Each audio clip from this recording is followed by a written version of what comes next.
and welcome to episode 75 of the Mutant Blitz Podcast. I'm your host, Josh Hennig, and on this edition of the podcast, we are going to react and talk about the out-of-nowhere Spider-Man Far From Home trailer that dropped this week. So let's over the cold one, take a deep breath, and get started on episode 75 of the Mutant Blitz Podcast. So whether purposefully or indirectly, the rumors and leaks online seem to motivate Marvel and Sony to release the first trailer for the Spider-Man Far From Home movie. And it seems like that this was not the original plan. My personal opinion, before we get into the trailer specifically, is I think Marvel wanted Shang-Chi to come out and the Spider-Man trailer to debut with the Shang-Chi trailer because they know the Doctor Strange connection to Spider-Man and that the character of Wong is going to be in Shang-Chi. I think that them releasing the trailer this week, specifically the night of August 23rd at 9:30 Eastern Time, was never part of the plan.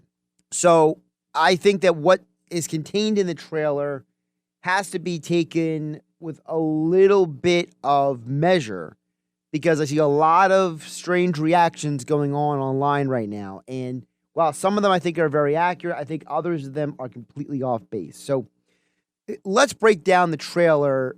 Anybody can go see it. But basically the gist of the trailer is that the Spider-Man trailer picks up with the aftermath of Far From Home, where Peter Parker's identity is revealed to the world thanks to Mysterio's, I guess, his failsafe. The idea that, well, if he lost, he was going to ruin Peter Parker in the process. And the whole world now thinks that Peter Parker is either a murderer or a hero, depending on who you ask. And everybody knows who he is, and he's reviled. And they even show scenes where he, Aunt May, and his friends are all brought into the police department to investigate him as Spider-Man. And based on the trailer, all of this is just overwhelming for Peter, to the point where he goes and visits Doctor Strange and asks him if he can make everyone forget and not know that he is Spider-Man. Now, as a result, in the trailer, Doctor Strange does cast this spell, but the spell starts going a little awry because Peter Parker is, I guess, interfering with Doctor Strange's mystic energy. As a result, they do mess with reality as itself. Now, remember, because of what happened in Loki, the multiverse has been expanding without anyone trying to contain it or limit it or cap it. So what happens with Spider-Man is it seems like the worlds of Spider-Man are starting to overlap, and you see Doctor Strange expose Spider-Man to the mirror dimension. You see Spider-Man dealing with the repercussions of a world where people are not supposed to know who he is, but yet the villains know who he is, because as you see in the trailer, the throwbacks to Sam Raimi's movies, specifically Dr. Octavius in the second movie and Green Goblin Harry Osborn in the first Sam Raimi movie. And the significance of this is this movie seems to be taking its cues from a couple different storylines, specifically the One Day Remains, where Spider-Man makes a deal with Mephisto to have the world not know who he is, his secret identity anymore. It all seems to be drawing off of the Spider-Verse storyline, where he meets multiple people from multiple dimensions. I don't think Mephisto is going to be the guy in this movie that Spider-Man has to worry about. But I do have to wonder the way Doctor Strange is acting, if it's really Doctor Strange. Because number one, the Sorcerer Supreme is wearing a hoodie underneath his sorcerer cape. So you have to wonder, is Doctor Strange okay? Is he acting weird? And it's very possible that it's not Doctor Strange at all. And I know there's a lot of fan theories out there that's Mephisto, because the One Day Remains comic specifically points to Spider-Man making a deal with the devil. I don't think it's going to be Mephisto, because if you were going to do Mephisto, you should have done it in WandaVision. You're not going to do it for Spider-Man No Way From Home. But I could see somebody else pretending to be Doctor Strange. Specifically, maybe Kang the Conqueror, someone who worked for Kang the Conqueror, who's trying to tamper with the timeline even more so he can eventually conquer it all. Either way, I don't think it's Doctor Strange. And if it is Doctor Strange, he's under the influence of somebody, whether that would be Kang the Conqueror, Mephisto, the villain Nightmare, whoever it may be, because whatever happens in Spider-Man No Way Home apparently is going to directly lead into Doctor Strange into the multiverse of madness. So whatever happens is going to be a direct step in there, because we know that Doctor Strange is going to team up with Wanda Maximoff, potentially Loki from the Loki TV show. We expect Spider-Man to be in it. Also, we're going to be introduced, at least the movie watchers can be introduced to a Marvel character known as America Chavez, who is someone who has the power to jump from dimension to dimension, and also is kind of a copy in some of her abilities of Supergirl. But focusing on the Spider-Man No Way Home, I think that there's something that people are overlooking with this trailer, and that is the name.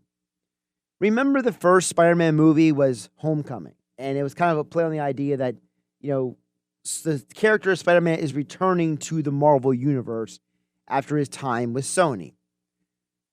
Then the next trailer was Far From Home, the idea that Spider-Man is not just away from his home in reality because he's in Europe, but he's also far away from home when he was in Infinity War and Endgame, when he left the planet altogether, and he's still kind of making his way home emotionally and mentally. Now it's No Way Home.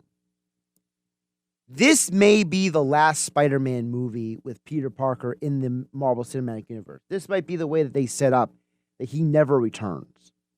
Because I don't see a scenario where Spider-Man can go to Doctor Strange or whoever, have them try to rewrite reality get broken, they have to fix reality, but then Spider-Man just suddenly is back to normal. If things go back to being okay, just the way they were before, I just don't believe that's possible.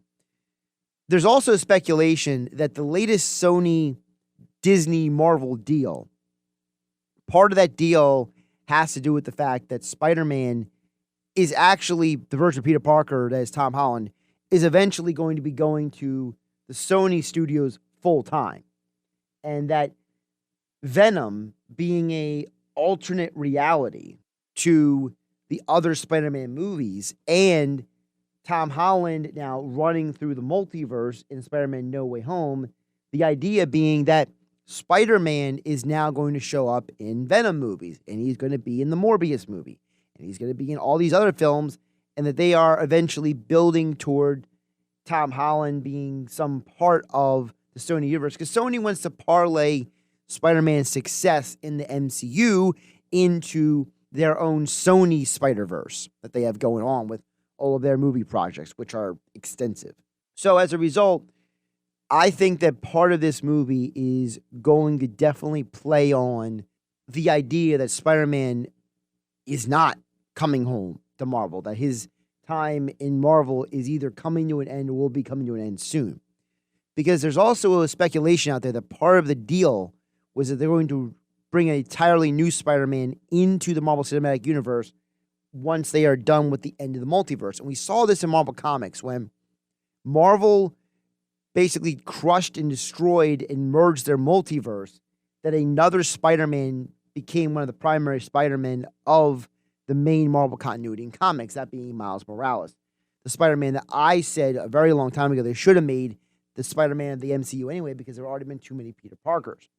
But if he's coming as a result of the multiverse, and I don't think it's going to happen in the next couple of years, then that would definitely certainly be interesting aftermath of all of this. But getting back to No Way Home, a couple of things to keep in mind with this trailer as well. You see Doctor Strange do the astral projection, separating Peter Parker's soul from the body of Spider-Man. I wouldn't read too much into that without more information, because that seems like that's just kind of like a teaser, a throw in there. But there is a possibility that Doctor Strange is trying to make a point to Parker and get him to focus and realize that what he's asking or what he's done or what they have done is going bad. There's also a possibility Doctor Strange has to go save Peter Parker from this mess because whoever might be manipulating him or impersonating him gets found out. And it wouldn't be the first time that Spider-Man has been manipulated by someone who is supposed to be an old figure in his life. Remember, he thought Tony Stark was going to help him. Tony Stark didn't help him, right?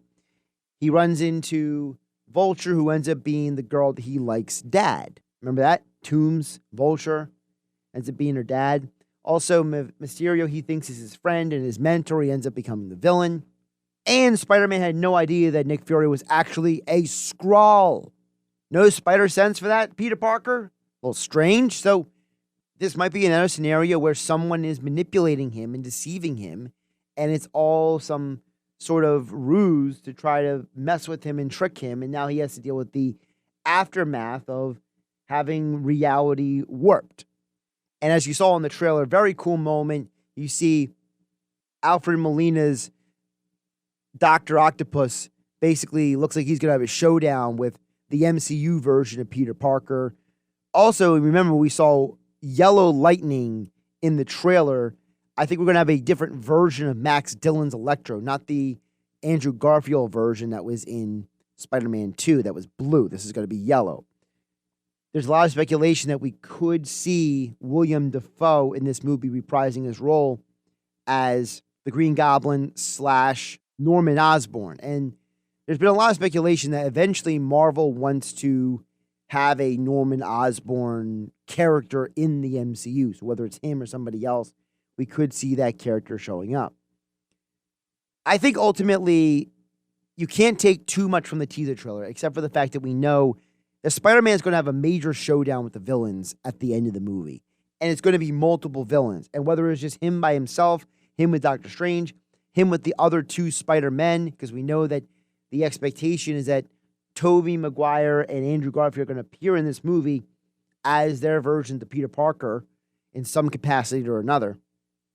We know that you're going to have a lot of crossover elements. And I have to assume that part of the reason why Spider-Man feels he has to do this is because of whatever happens at the police station. There's a lot of talk out there that his lawyer is going to be Matt Murdock, who is Daredevil, the Daredevil character from the Daredevil show on Netflix, played by Charlie Cox. So another element of the expanded Marvel universe coming together in this film. And I think the whole point of this is, again, to set up Doctor Strange into the multiverse of madness, while Sony can take it and parlay it into their own Spider-Verse to say, hey, because of the multiverse collapsing and all merging together, Peter Parker and all these other characters exist in the same reality. Because remember, you saw in the Morbius trailer a picture of Spider-Man basically saying that, you know, he's a murderer, he's a killer. But that wasn't the MCU Spider-Man that was on that painting on the wall. It was another version of Spider-Man from the Sony universe. So it's possible that the aftermath of Spider-Man No Way Home is this merger of multiple universes into one confusing universe, and that Doctor Strange into the Multiverse of Madness is going to clean up the multiversal mess, which will set up the reason why they have a multiversal mess, which is with the deal with Kang the Conqueror. So whether it's Kang the Conqueror is messing with Spider-Man directly, or maybe he's working with Mephisto, or maybe someone's manipulating Doctor Strange for Kang the Conqueror, or maybe Kang the Conqueror made a deal with Nightmare, and that's why he might be one of the villains of Doctor Strange in the Multiverse of Madness. We know there's a lot of ways they can go with this, but keep that in mind. As I told you guys on a previous pod, Marvel showed you with the Thanos run that Thanos was behind Loki and the Chitauri in the Avengers movie. He was behind what Ronan was doing in Guardians of the Galaxy. He reacted to what Ultron did in Age of Ultron, the second Avengers movie.